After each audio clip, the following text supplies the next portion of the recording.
من میترا هستم و با نقاشی و قصه گروه قهرمانان سبز اومدم پیشتون. بیاین با هم نقاشی بکشیم و قصه گوش بدیم. توی یه محله شلوغ و پر جنب و جوش پسری به نام نیما زندگی میکرد که از گربه ها میترسید. هر وقتی که از اونا رو میدید چشاش از ترس گرد میشد و فوراً سنگ برمیداشت و به سمت گربه پرتاب میکرد. حتی بقیه بچه ها رو هم تشویق میکرد تا با چوب و سنگ دنبال گربه ها برن یا به پرنده های بیازار سنگ پرتاب کنن. برای نیما و دوستاش این کار یه بازی بود. بچه ها هر روز دور هم جمع میشدن و میدویدن دنبال حیوونا. اما اونا نمیدونستن که چقدر این رفتارشون باعث درد و رنج و ترسوندن حیوانای بیپناه میشه. یه روز وقتی بچه ها با هیجان به سمت یه گربه خاکستری کوچولو میدویدند و سنگ پرتاب میکردن، ناگهان صدای آروم و محکمی شنیدن. بسه، این کار درست نیست. همه برگشتن و دیدن دلا دختری با موهای فرفری دستاشو به کمرش زده و نگاهش پر از ناراحتیه. نیما خندید و گفت چی شده دلا؟ مگه گربه ها ترسو نیستن؟ اینا فقط یه مش حیوون کثیفن. دلا نفس عمیقی کشید و آروم گفت اگه یه روز یه غول بیاد و دنبالت کنه و به تو سنگ بندازه، تو چه احساسی داری؟ گربه ها و پرنده ها هم درد و حس میکنن. شاید اون گربه کوچولو مامانشو از دست داده، یا شاید هم الان مامان و باباش تو خونه منتظرشن، یا اون پرنده ها دنبال غذا میگردن تا ببرن تو لونه‌شون و بچه های گرسنه‌شون رو سیر کنن. اگه دوست نداری به اونا غذا بدی، حداقل به اونا آسیبم نزن. بچه ها به فکر فرو رفتن. دلا پیشنهاد داد بیاین یه بازی جدید شروع کنیم. آوا گفت یعنی چی کار کنیم؟ دلا گفت به جای اذیت کردن حیوونا بهشون کمک کنیم.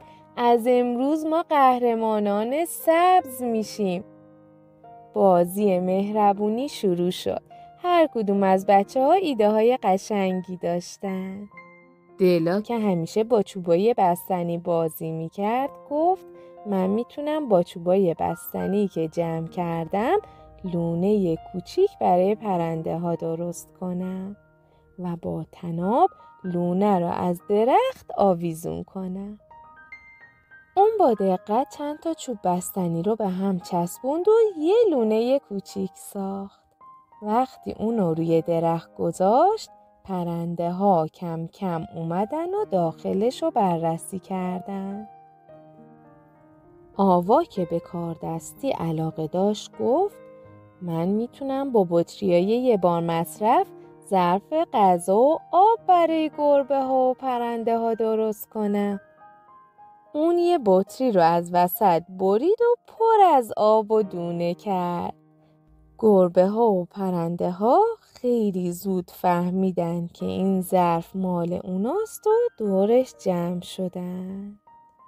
سینا که عاشق نقاشی بود گفت من یه تابلو درست میکنم و روش نقاشی میکشم و مینویسم من به حیوونا آسیب نمیزنم چون با فرهنگ هستم تا بقیه هم یاد بگیرن.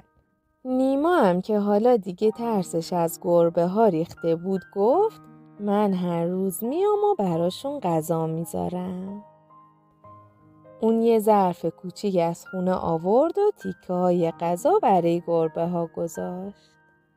گربه خاکستری کوچولو که قبلا از اون فرار میکرد حالا با مهربونی دمشو تکون داد و آروم به طرفش اومد. مثل یه دوست قدیمی. کم کم نه تنها بچه ها بلکه بزرگترا هم تو این کار خوب شریک شدن. هر کسی یک کاری انجام میداد. مادر بزرگ مهربون برای پرنده ها روی پشت بوم دونه پخش میکرد. حتی آقای کریمی پیرمرد مغازه‌دار یه آبخوری کوچیک جلوی مغازش گذاشت.